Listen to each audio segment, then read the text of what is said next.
This is an assumption question. This last sentence here is the conclusion of the argument.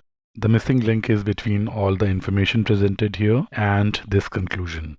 See, the phenomena mentioned here is that when police presence is less, people pay less attention to home security. And when the police presence is increased, people pay more attention to home security. And the conclusion is that the perceived threat of crime decreases people's willingness to leave the matter of home security to chance. See, the conclusion here includes perceived threat of crime.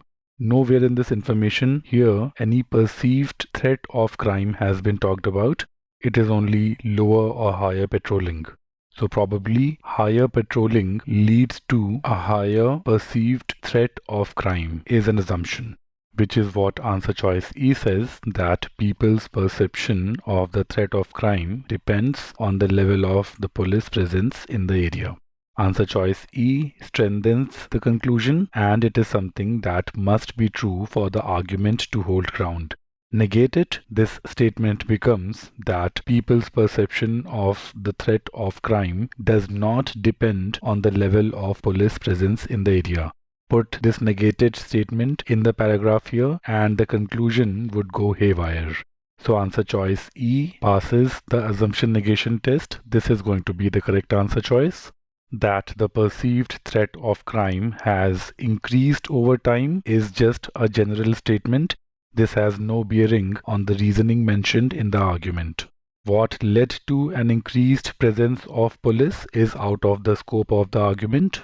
Whether most people supported this move has no impact on the reasoning here.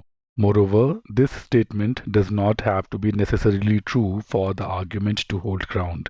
Even if only a few people supported the increased presence of police, the conclusion here would hold. So answer choice B should be very comfortably eliminated. That more home security options are available when police presence increases is just an operational detail. This has no bearing on the conclusion of the argument, and it is again something that doesn't have to be true for the argument to hold ground.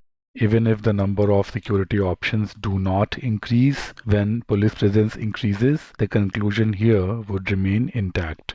So this answer choice does not pass the assumption negation test. Remember, I apply the assumption negation test so many times just for your conceptual clarity. You should not do it every time. This is a backup option. The test takes significant extra time. You should use it only when you are really confused. That the people who were worried were the people who supported limitations on the police presence is just additional nuanced detail. This has no bearing on the conclusion of the argument, and of course it is not something that must be true for the argument to hold ground. Answer choice E strengthens the conclusion, and it is something that must be true for the argument to hold ground. E is the correct answer choice.